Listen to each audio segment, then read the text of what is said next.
Hindi mo mapapaikot yung Supreme Court eh. Pati po yung mga kukunin ng Supreme Court na papeles, alam nila para saan. Okay.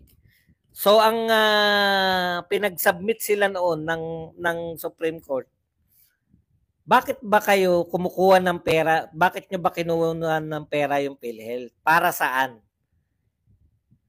'Di ba? Para saan yung pera na kinuha ninyo? So, yan po, nung nag-submit po to si Solgen, kaya pala si Solgen, hindi niya na maharap yung iba pa. Sangkatutak ang kasong kinakaharap ni Solgen. Kaya talagang bugbog sarado. Ito po, in-enumerate po ng Office of Solicitor General ang paggagastusan daw di umano ng pera ng PhilHealth. Yan. So, sa raw po yung routine maintenance ng national roads. Panay Guimaras Negros Island Bridges Project and payment of right-of-way. Doon pa daw po dadalhin yung pera ng PhilHealth. Ang linaw, no? Maintenance ng national roads, yung Panay Guimaras Negros Island Bridges Project. Ito po, hindi ko alam na malamang AI yun. Akala ko may poste na yan. Yung pinakita ko noong nakaraang araw, nasabi ko, poste palang pinagmamalaki na. Wala pa pala ni poste.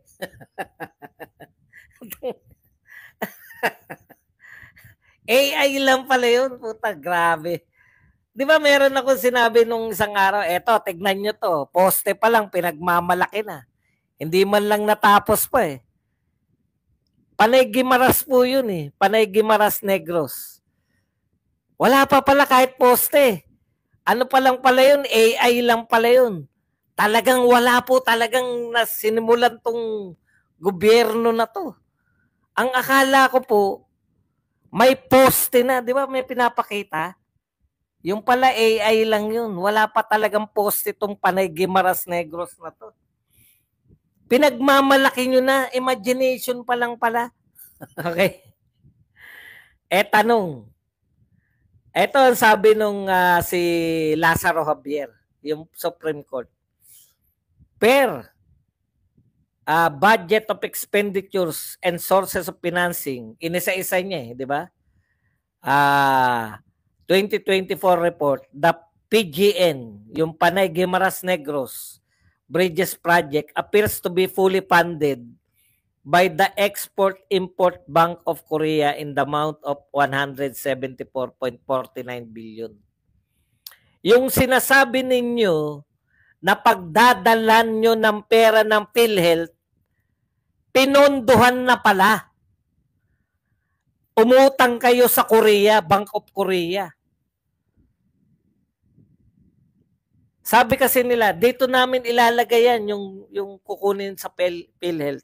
Dito namin ilalagay yan sa Panay Guimaras Negros Island. May pondo na yun eh. Tinanong ngayon siya, magkano yun na ilagay doon sa project na yun? Wala pa raw na ilalagay na pondo kasi hindi pa nasisimulan. Ni 5, wala pa nagagastos. Inuutang nyo na, hindi pa nasisimulan, may budget na galing sa Korea, ang dami pong kabalbalan na nakita natin. Fully funded na po. May pondo na. Ang tanong, bakit po? Yun yung unang tanong. Bakit nyo kinuha yung PhilHealth? Ikalawa, saan nyo naman dadalhin yung pondo kung PhilHealth yung gagastos dyan? Saan nyo naman dadalhin yung pondo na inutang nyo sa Korea? Pwede ba yun? Hindi po pwede yun. Yung pong pera na yan para dyan, ikatlo. Nasimulan ba man lang? Hindi pa raw nasisimulan. Binadgetan na, hindi nyo pa lang nasisimulan kahit isang poste. Sabi ko, talagang PhilHealth pa lang po yan. Ha? Wala pong nagko-question sa PDIC. Doon ako, mas malaki po yun, 117 billion yan. Wala po nasimulan. Binadgetan na ng Korea, ano to? Export-Import Bank of Korea. Tayo ba nagsabing walang nasimulan? Hindi po, si Solgen. Okay, ito po yung tanong nyo. So if a project that has already been identified and sufficiently funded is considered to be non-implementable for the given fiscal year, then I think it is the decision of Congress in the exercise of its policy of wisdom, so to speak, to move it to unprogram appropriations in the meantime. Bakit po nyo ilalagay sa unprogram samantalang may budget na yun? Hindi ko maintindihan eh. Di ba? Iniutang nyo na. But the Associate Justice further said, asking me if the government spent even a single centavo from that Korean loan, consider the project has not been started. Well, there is nothing to spend for if the project has not even started. Wala pa po tayong ginagastos diyan sa Guimaras Panay Island Bridge na yan. Wala pang ginagastos ang pamahalaan, zero pa. Pero may pondo na, tapos nilagyan pa ng pondo ng PhilHealth. Ang tanong, nasaan ang pera? Kaya po kailangan po nila talaga ma-impeach si BP Sara. Ugnay-ugnay po yan dahil kailangan nila na yung papalit kay BBM, isa pa lang po to. Isa pa lang po to. Pag inugat nyo lahat kung saan napunta ang pera. Kaya maganda yung tanong na yan. Nasaan napunta yung pera? Sumagot sila ng proyekto, sabi ng Supreme Court. May nagpondo na dyan. Ibig nyo sabihin, dyan nyo dadali ng pondo, well-fund, may pondo na nga yan. Nasa naman yung pera na inutang nyo para dyan? Kung wala pa kayong nagagawa. Dalawa na po yung hinahanap natin pera. Yung perang inutang nila sa Korea na pampondo dyan sa paggawa ng bridge na yan, hindi rin masabi kung nasaan. Yung pondo ng PhilHealth na sinabi nila dadalhin din dyan, hindi rin masabi kung nasaan. Dalawang pondo na tuloy yung hinahanap natin.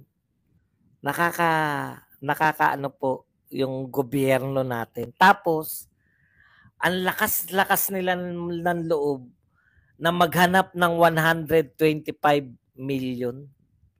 Ito po, 60 billion. Hindi po nila maipaliwanag kung nasaan po yung pera. Yung inutang po sa Korea na 100 billion mahigit. Nasaan na po kung wala pa pong ni Singkura, wala pa na nagagastos eh. 174 billion. Noong 2024 pa.